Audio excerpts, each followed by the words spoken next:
感染新冠病毒的美国国务卿布林肯在康复后马不停蹄前往欧洲，先是参加七国集团外长会，并共同发表了一份所谓公报，多处谈及涉港、涉疆、涉海、台湾等涉华议题。中国外交部发言人赵立坚对此表示坚决反对，敦促七国集团维护以联合国为核心的国际体系，不要以家法帮规霸凌他国。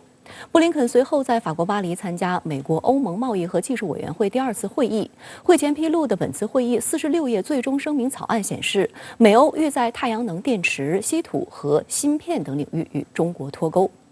美国欧盟贸易和技术委员会当地时间周日和周一2天在巴黎举行第2次会议。根据会前披露的本次会议最终声明草案，美欧欲在太阳能电池和稀土等领域降低对中国的依赖。本次会议的参会官员阵容级别颇高，美国方面出席的有美国国务卿布林肯、商务部长雷蒙多和贸易代表戴奇，而欧盟方面出席官员则包括欧盟委员会执行副主席维斯塔格和东布罗夫斯基斯，以及欧盟负责内部市场与服务的委员布雷东。特别是美国方面有布林肯这个亲自带队，也就是说，在美国我们看到他目前的所有经贸政策都是由安全和外交方面的负责人在牵头的，也就是说，以安全的利益，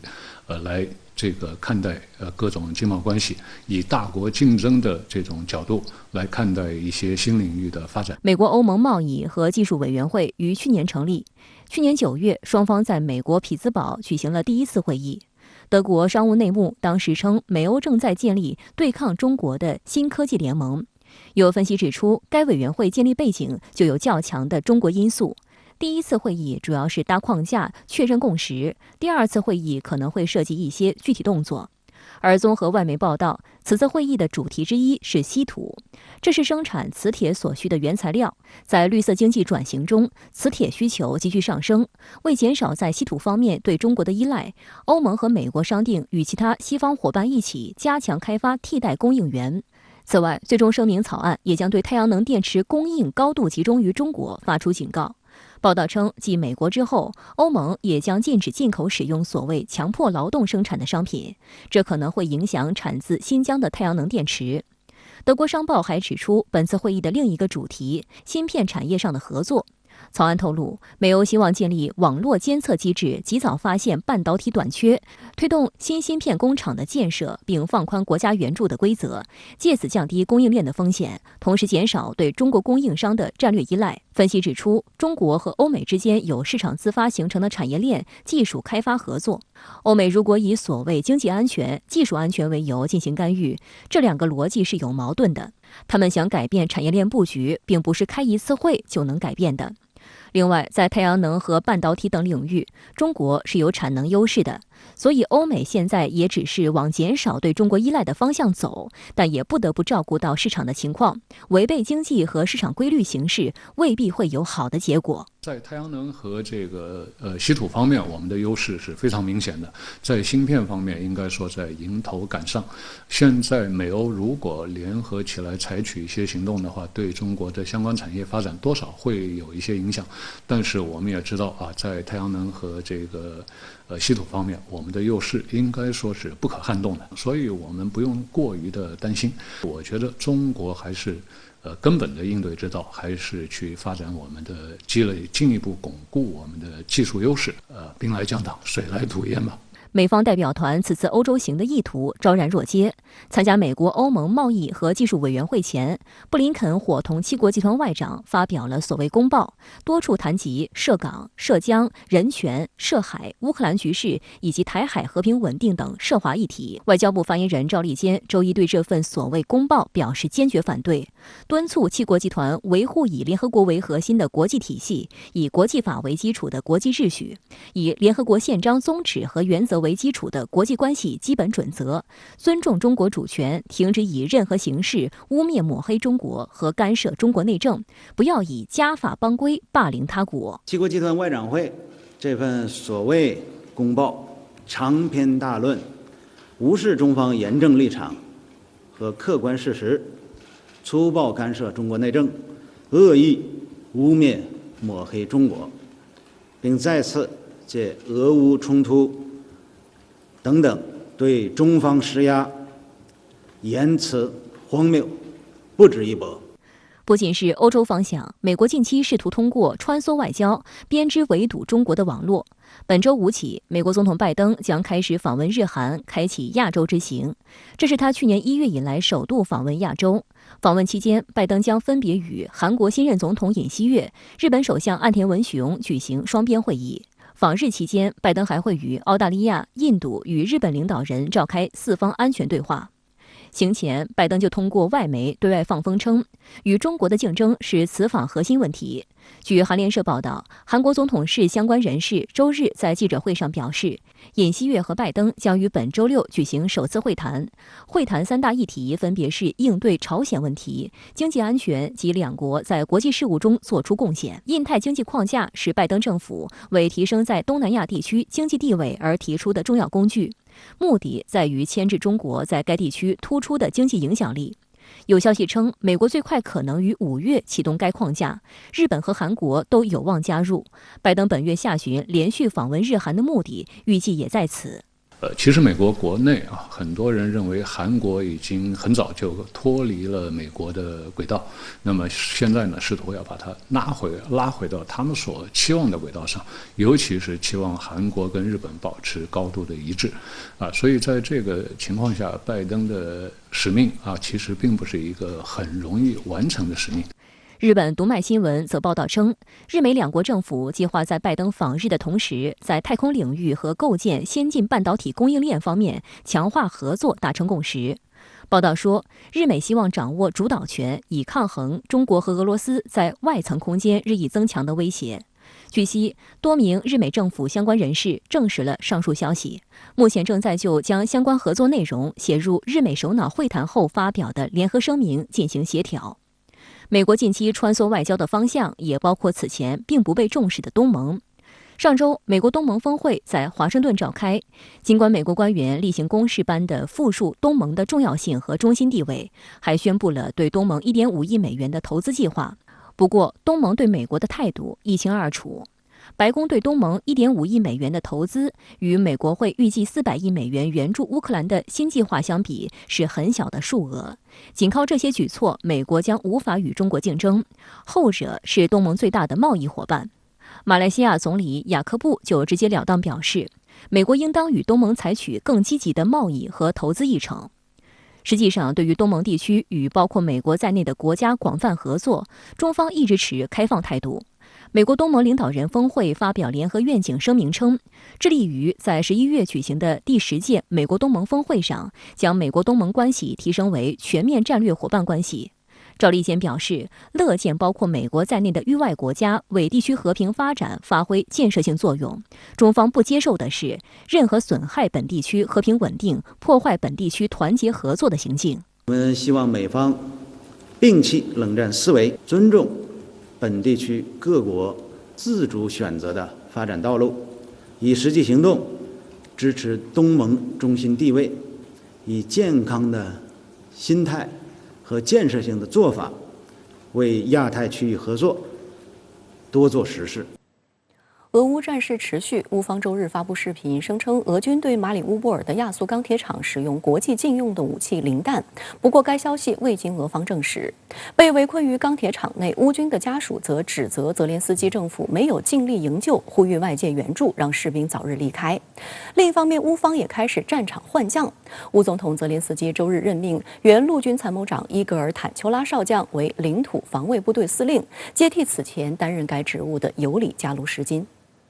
周日，俄国防部公布最新战况消息称，俄军当天摧毁乌军多个部队和军事装备集结点，在赫尔松地区打击18个指挥所，在顿涅茨克地区摧毁5个指挥所和2个弹药库，其中包括一些深入顿涅茨克和伊奇姆之间由乌克兰控制的军事基地，并对100多名民族主义分子及20多件武器装备实施打击。此外，还击落13架无人机，拦截3枚龙卷风火箭弹。另一方面，乌克兰军方发放几张被围困于亚速钢铁厂地下掩体的士兵照片。照片显示，他们在微弱的灯光下修补衣服、看书、下棋。目前估计有约1000名乌军被围困于钢铁厂内，其中600人是伤员。他们被俄军围攻已经接近2个月。不过，一批被围困士兵的家属日前就在基辅召开发布会，指责泽连斯基政府没有尽力营救，呼吁外界给予援手。He told us that the ring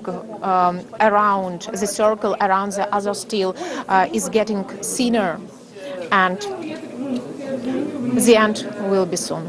乌克兰总统泽连斯基在当天的讲话中称，基辅仍与莫斯科谈判撤走钢铁厂内剩余人员，但谈判非常困难。与此同时，他仍不忘向俄方放狠话。Окупанти досі не хочуть визнавати, що знаходяться в глухому куті і що їхня так звана спецоперація вже збанкрутувала. Але обов'язково настане момент, коли український народ дотисне загарбників до повного визнання ними.外界注意到，俄罗斯总统普京上周曾表示，因为基辅缺乏对进行严肃和建设性对话的兴趣，俄乌谈判实际上已经暂停。有观察认为，美西方不断给乌克兰提供重型军援，持续拱火局势，或是俄乌谈判停滞不前的原因之一。美国防长奥斯汀周日同乌克兰防长列兹尼科夫通电话，重申美国坚定支持对乌援助。美国国务卿布林肯同一天在德国柏林和乌克兰外长库列巴会面时，也宣称更多武器和援助正从美国运往乌克兰。俄驻美大使安东诺夫表示，随着美国向基辅提供越来越强大的武器，乌克兰的局势令人担忧。美国正在越来越深入地卷入这场冲突，而冲突将给2个核大国带来最不可预测的结果。在美西方的支援下，乌克兰升级了作战武器。与此同时，泽连斯基周日还对前线军官进行调整。任命原陆军参谋长伊格尔·坦丘拉少将为领土防卫部队司令，接替此前担任该职务的尤金·加鲁什金。乌克兰领土防卫部队组建于今年1月，按照规划包括150个营，总计25个旅。目前这一人事变动的原因尚不明确。不过有分析指，加鲁什金原职名称为政府军领土防御力量司令，而新官坦丘拉任职名称为领土防卫部队司令，名称不同，职位一样。新的名称意味着新的部队，虽然名为领土防卫，但目的或许是本月已经开始的反攻。任命了一个实际上更重要的这个高级军官来担任这个防卫军的总司令，他更有利于和这个北约方面在协调这个军事援助、协调这个人员的培训、协调这个后方的物资的这个前送等等这一些事情上面加强协调。原来这个加鲁什金是相对来说更重视战争的作用的，他更重视军事素质的。新任命这个官员，他的这个政治外交素质相对来说就更强一些。相较之下，俄军由于前期作战不利，早就开始换将。4月，先是换上了在叙利亚屡立战功、擅长攻坚的德沃尔尼科夫，一举突破了顿巴斯防线。本月又换上在科索沃战争一战成名的特种作战专家叶夫库罗夫。鉴于乌克兰国内安全风险增加，中国驻乌克兰大使馆周日发布通知，请乌境内所有中国公民进行信息备案，原有登记人员若离境，也需再次填报注明离境时间。使馆方面提醒，少数自愿在乌停留的中国公民需对可能遭遇的人身风险有清醒认识和底线思维，并随时做好应急避险准备。如需领保协助，可拨打驻乌克兰使馆领保电话。面对七国集团提醒中国所谓不要帮助俄罗斯规避西方的制裁，外交部发言人赵立坚周一再度表明中方在俄乌问题上的立场。中方始终根据事情本身的是非曲直，决定自身的立场和政策。中方呼吁各方多做鼓励和促进和谈的事，为政治解决开辟空间。有关国家在处理乌克兰问题和对俄关系时，不得以任何方式损害中方正当利益。当地时间周日，芬兰总统与总理共同宣布了正式申请加入北约的决定。当晚，瑞典执政党也召开内部会议，正式决定支持瑞典加入北约。同一天，北约外长非正式会议在德国柏林落幕。北约秘书长对芬兰、瑞典加入北约表示欢迎，并称将最大程度缩短两国入约的过渡期。不过，北约成员国之一土耳其方面却提出了反对意见，理由包括这两个国家支持库尔德工人党等恐怖组织的行为违反北约相关原则，不可接受。土耳其究竟是真反对，还是为了要筹码？芬兰、瑞典入约会一帆风顺吗？来看看报道。芬兰总统尼尼斯托和芬兰总理马林周日宣布，芬兰总统和政府外交与安全政策部长级委员会批准芬兰加入北约的申请。尼尼斯托和马林称，这是历史性的一天。芬兰外长哈维斯托此前表示，加入北约的纸质申请将会在本周3向布鲁塞尔北约总部正式递交。关于芬兰加入北约，外交部发言人赵立坚周一表示，希望各方本着安全不可分割原则，在尊重彼此合理关切基础上，通过对话谈判，坚持共同、综合、合作、可持续的安全观，构建起均衡、有效、可持续的地区安全架构，这样才能真正实现欧洲的长治久安。中芬关系一直十分友好。芬兰申请加入北约，当然会给中芬关系带来新的因素。继芬兰周日正式宣布申请入约后几小时，瑞典也紧随其步伐。当地时间周日下午5时许，瑞典执政党社会民主党召开第3次内部会议，宣布正式决定支持瑞典加入北約。瑞典首相马格达莱纳·安德松在新闻发布会上表示，加入北约是对国家和人民安全的最佳保障。Our 200-year-long standing policy of military non-alignment has served Sweden well. But the issue at hand is whether military non-alignment will keep serving as well. 安德松表示，不结盟对瑞典虽然有好处，但这一策略今后已不可持续。社民党在当天的新闻稿中称，如申请得到北约批准，该党将提出北约不在瑞典领土上部署核武器和永久基地的条件。消息人士透露，两国政府预计将于周一向各自议会提交动议，一旦决定得到批准，预计就会向北约正式提交联合入盟申请。当地时间周一下午，瑞典首相安德松和温和党主席克里斯特松举行联合新闻发布会，宣布经当天议会辩论，瑞典政府将申请加入北约。观察认为，从战略上看，芬兰、瑞典入约后将极大改变波罗的海及其周边地区局势，使其影响进一步抵达在未来经济和地缘战略上越来越重要的北极地区。德国法兰克福汇报网站上周5发表题为《瑞典和芬兰将如何改变北约》的文章称，芬兰拥有672套现役火炮系统，瑞典则拥有一支现代化海军，包括5艘维斯比级轻型护卫舰和5艘潜艇等，这些都能给北约海上部队提供宝贵支持。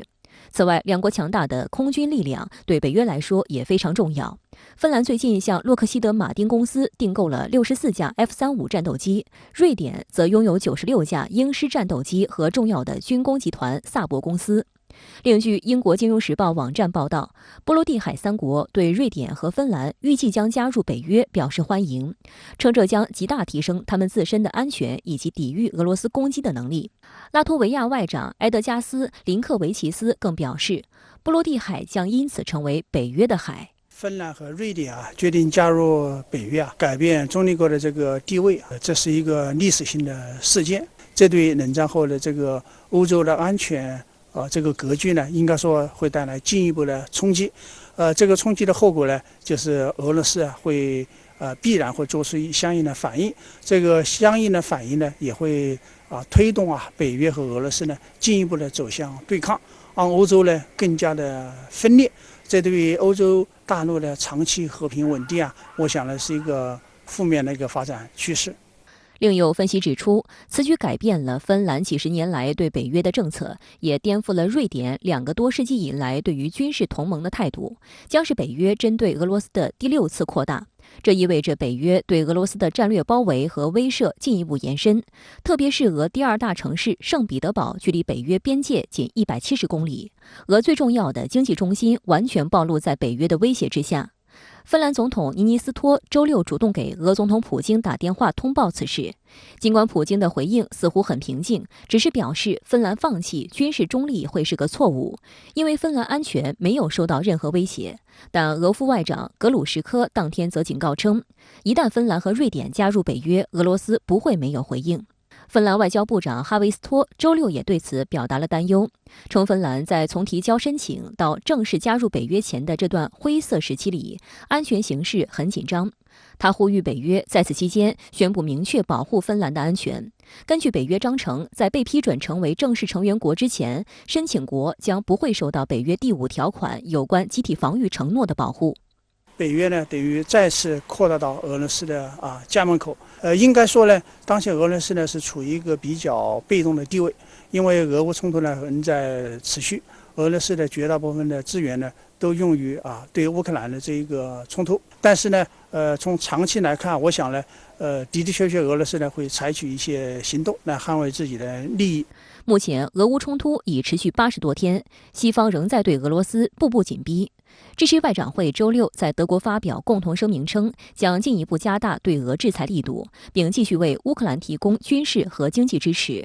与此同时，欧洲越来越多的普通民众担忧俄乌冲突持续扩大。就在瑞典宣布申请加入北约的前一天，该国对北约说不组织在首都斯德哥尔摩发起大规模示威活动。该组织认为，申请加入北约是草率的、错误的，甚至可能是致命的。芬兰左翼联盟领導人尤西·萨拉莫日前也警告稱，不要在感情衝動下做決定。Nej, jag ser inte hur vi ska kunna få en bättre värld av ett medlemskap i NATO faktiskt. Men det kanske är naivt. Men jag är fortfarande tveksam. Jag tror att det äventyrar dels vår säkerhet, men sen så allierar vi oss också med mindre trevliga och pålitliga länder. 俄乌冲突这样一个背景下，芬兰和瑞典呢决定加入北约。我想呢，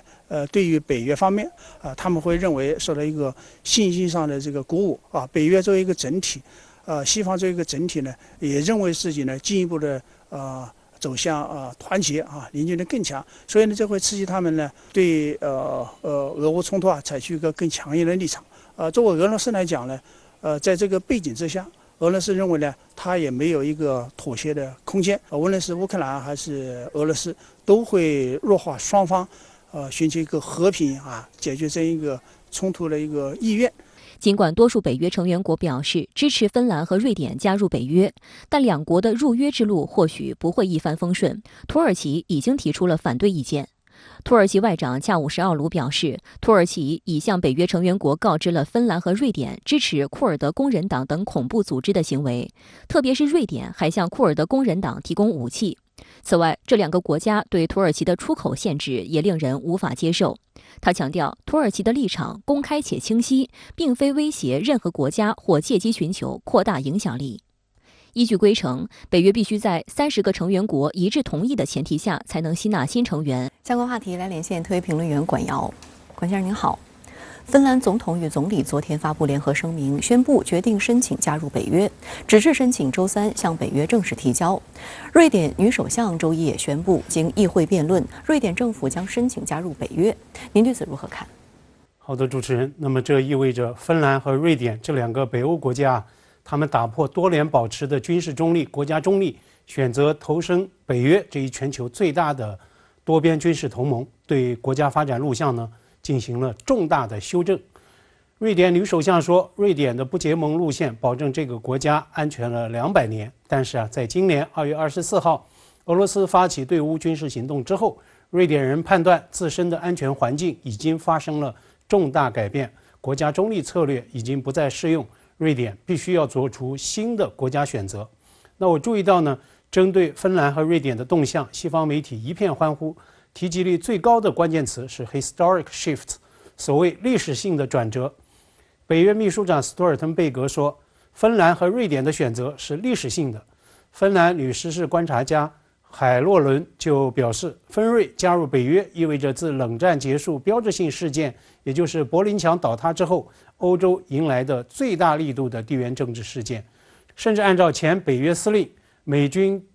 退役将军霍奇斯的夸张说法，一旦北约接纳芬兰和瑞典这两个国家，波罗的海将就此变成北约海。虽然正式提交书面申请启动政治程序是在本周，但是两国军事入约已经是完成时了。华盛顿邮报就特别提醒，芬瑞两国的军队已经深度参与北约正在进行的大规模军演。目前14国15000多名官兵正在爱沙尼亚进行所谓的刺猬军演，那么这是爱沙尼亚立国以来的最大规模的多国军演，其中呢就包括芬瑞两国的军队。一旦芬瑞两国递交申请，北约会批准吗？土耳其总统埃尔多安公开唱反调，会否让批准程序节外生枝呢？土耳其的这个强硬立场实际上只维持了1天，在包括土耳其外长恰武什奥卢在内的北约国家外长上周六和芬瑞两国的外长共进工作晚餐之后，那么恰武什奥卢松了口，并且开出了谈判条件，瑞芬两国必须回应土耳其的安全关切，停止支持土方认定的恐怖组织，向土国做清晰的安全保证，同时要撤销对土耳其的出口禁令。而土耳其总统发言人卡林呢，在埃尔多安那么强调反对的第2天接受路透社专访，更是后退了一大步，声称并不反对两国加入北约，但是呢要和两国尤其是瑞典来共商反恐。所以埃尔多安他的反对更像是茶杯里的风波，是象征性的博弈动作，意在争取谈判筹码和妥协空间，来捍卫本国的利益。土外长要求芬兰和瑞典提供安全保证，但是呢这两个北欧国家他们向北约提交投名状，不就是要寻求安全保证吗？没错，北约确实是所谓一致行动，讲集体共识，但是呢土耳其在北约内它是不可能行使一票否决权的，甚至退一步来说，即使土耳其不惜代价跳出来否决了，那么在北约内部其实也是不作数的。那么这就是这个最大军事同盟的形式的潜规则，重大决策一定是美国说了算。为什么北约部队总司令的位置都是美军将领把持呢？为什么当初特朗普参加峰会的大合照会一把推开斯洛文尼亚总统呢？为什么德国前总理默克尔、法国现总统马克龙都在反复强调欧洲的独立性，甚至要鼓吹建立欧洲的快速反应部队呢？那么土耳其的常规军力在北约30国中号称是排名第2，但是呢土耳其在北约事务中的发言权就是低到尘埃，那么这也就是北约的运行潜规则。今天俄副外长再度警告，一旦瑞芬两国加入北约，将面对严重后果。那俄方将会如何反制呢？会触发核战风险吗？很显然，在北约东扩乃至箭在弦上的北扩议程上，俄罗斯的反对无效，反制手段有限。哪怕是俄罗斯对乌特别军事行动已经打了快3个月了，它呢实际上也没有能够改变自身的战略困境，甚至一定程度上还加剧了北约的全面进逼和战略挤压。北约秘书长斯托尔滕贝格昨天甚至直接捅刀俄罗斯总统，声称对乌克兰的这个战事已经走向失败。那么鉴于此前俄联邦安全会议副主席梅德韦杰夫曾经2度就北约可能接纳瑞芬这两国发出核威慑，那么总统普京也明确警告将会闪电还击外部世界对俄罗斯的生存威胁。那么关键追问现在就是俄罗斯会不会进一步升级核威慑？对美俄两个各自拥有足以毁灭整个地球的庞大核武库的这两个核大国来说，核武是用来威慑的，绝不是在战场投放的。在欧洲释放战略核武器的灾难性的后果不可想象。所以在我看来，北约进一步北扩未必会触发核战风险的升级失控，但是呢，核对抗、核军备竞赛却大有全面失控的势头。这不仅对欧洲、对整个世界同样是巨大的灾难。好的，也谢谢管先生跟我们共同在线分享你的观点，谢谢。俄乌冲突的大背景下，俄罗斯和乌克兰此前已对小麦出口实施了限制。然而，就在上周五，全球第2大小麦出口国印度突然发布小麦出口禁令。全球在承受能源价格高涨之后，一些国家限制粮食出口，将进一步抬升国际粮食价格。两相叠加，对本已高企的全球通胀带来雪上加霜的后果。印度上周五对小麦出口实施临时禁令，印度外贸总局表示，这一决定主要基于2方面考虑：一是印度国内通胀高企，粮食价格上涨明显；二是俄乌冲突导致国际粮食价格大幅上涨，威胁到印度及周边国家的粮食安全。实际上，印度从去年开始，小麦出口的节奏明显加快。数据显示，去年3月至今年3月，印度小麦出口总量达785万吨，同比增加275%，创历史最高纪录。5月已签订的小麦出口协议额高达约150万吨。在俄乌冲突的大背景下，出口商的收购价远高于印度政府收购价，导致印度小麦收储量相比去年同期大幅缩小，引发印度国内对于粮食安全的担忧。与此同时，印度小麦产量则低于预期。印度原本预计去年7月至今年6月，小麦产量可达到1.11亿吨，但由于今年炎热的气候条件，实际产量比预期低了不少。一方面是出口增加，另一方面是产量下调。印度国内面粉价格已经涨至2010年以来的最高水平，并由此引发了通货膨胀。另外，印度农业用化肥基本依靠进口，而俄乌是世界主要化肥供应国。俄乌冲突爆发后，国际化肥价格大幅上涨。在这种情况下，印度政府叫停小麦出口，是世界粮食价格剧烈变动时的一种自保措施。We have to also look at the food security issues of the country. We have to also see globally oil prices are going up, which is affecting our inflation in our country as well. We having increase and incremental increase in the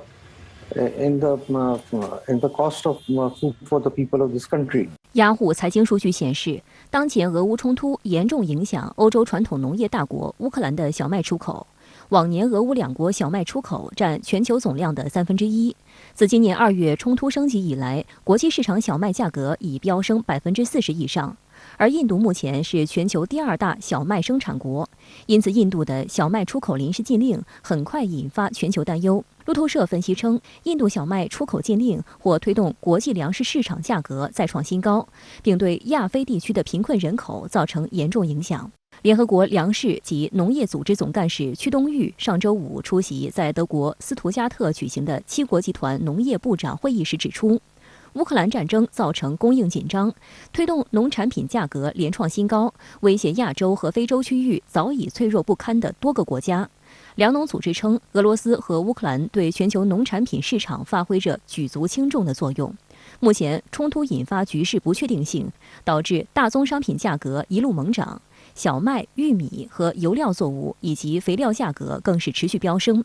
今年3月，粮农组织食品价格指数触及160点，刷新1990年指数设立以来的最高纪录。4月仅出现小幅回落。在会议讲话中，屈冬玉呼吁各国政府保持克制，避免采取出口限制措施，以免加剧粮价上涨，破坏对全球市场的信任。《纽约时报》分析认为，印度在此情况下突然禁止小麦出口，将让全球小麦市场供应短缺矛盾更为突出，部分国家和地区潜在的饥荒威胁正在增加。根据华盛顿国际食物政策研究所的数据，截至4月上旬，全球实施粮食出口限制的国家增加到16个。联合国世界粮食计划署已同印方沟通，希望印度小麦能助力解决全球供应短缺问题，并呼吁有关国家不要禁止出口，避免价格上涨和供应不足问题恶化。最严重受到影响的就是北非、东非还有中东。这些国家呢，他们靠这个俄罗斯跟乌克兰的这个谷物啊，是依赖性非常高的啊，有时候60%，有时候甚至80%。那这样子的话，这些地区如果说物价飞涨，然后呢地区动乱，那绝对会产生难民。那这些难民往哪跑了？那当然是往欧洲跑啊，因为它最近的地方就是欧洲嘛。那所以说呢，现在欧洲国家呢是面临到这个非常严峻的挑战。值得注意的是，印方的小麦出口临时禁令来得相当突然。就在禁令出台的前2天，印方还专门派出代表团赴有关粮食进口国商谈印小麦出口事宜。此前，印度总理莫迪表示，印方愿努力满足全球小麦供应需求。他甚至还呼吁印度国内小麦商抓住商机。就在小麦出口临时禁令引发关注后，印度政府周一表示，尽管2天前宣布了限制措施，但仍将保持向粮食短缺国家以政府水平出口小麦的窗口开放。有分析认为，印度政府或许也有将粮食作为地缘政治工具的考量。有一些国家呢，那它可能比较充裕，那很充裕的话呢，它就可以拿这个当成一个非常好的一种诱因来增强它的这个国际影响力。相关话题来连线特约评论员刘和平。刘先生您好，我们看到印度以国家粮食安全受到威胁为由，宣布立即禁止小麦出口。这一举措不仅引发了全球粮食价格的再度飙涨，而且引起了人类将爆发饥荒的担忧。您对此如何看？我个人的基本判断是，在人类文明已经高度发达的今天，这个世界上本应该没有大规模的粮食危机，或者说是饥荒问题。其一是科技的现代化，尤其是工业化、机械化和生物技术的发展，已经使得人类摆脱了原来脸朝黄土背朝天、高投入低产出的耕种模式。在某些地广人稀的发达国家，一个公司甚至是一个人就可以轻易地耕种上万亩甚至是数十万亩的土地。这不仅使得人类逐渐摆脱了饥饿的威胁，甚至也极大地摆脱了土地对人类的束缚。第二，经济全球化从根本上解决了各国土地占有量不平衡以及粮食收支不平衡的问题。虽然某些国家占有这个地球上的大量土地，而另外一些国家则少得可怜，也虽然在某些特殊的气候条件下，偶尔某些地方会有欠收甚至是颗粒无收的情况，但是经济的全球化很好地为我们解决了产出与供需不平衡的问题。通俗来说，就是只要你有钱，即使你不种地，也可以轻易买到足够多的粮食。这就是虽然目前全球只有33个国家能够实现粮食自给自足，但绝大部分国家也不会出现粮食危机的原因。第三，人类道德水平的提升，以及联合国等国际组织的建立，使得某些既不占有土地，也没有余权去购买粮食的国家，也可以通过援助与调拨的方式，获得至少能够解决饥饿问题的粮食。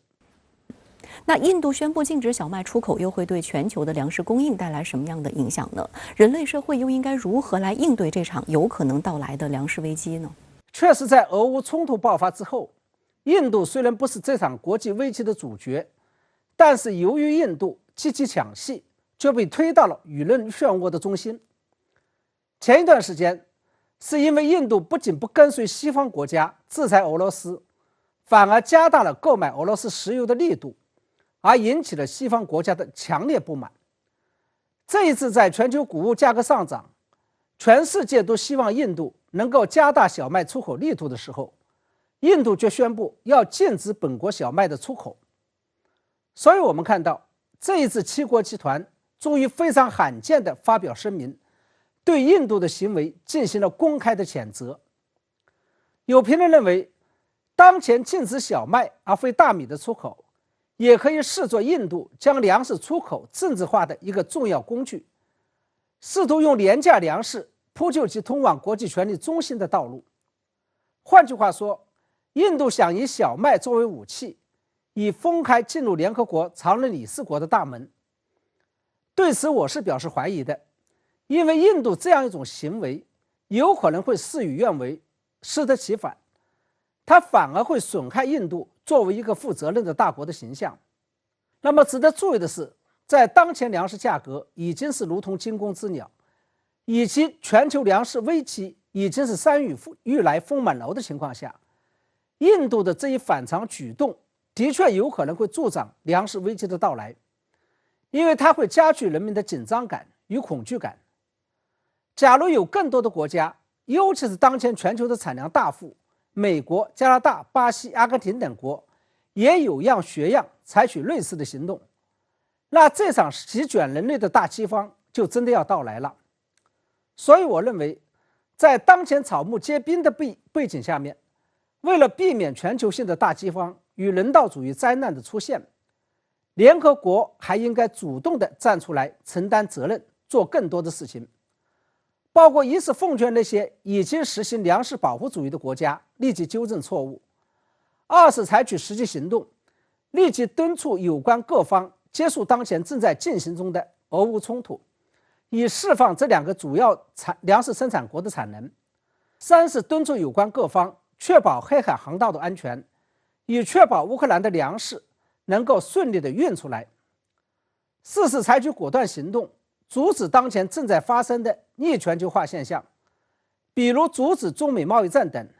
以确保全球粮食贸易的正常化。好的，也谢谢刘先生跟我们共同在线分享您的观点，谢谢。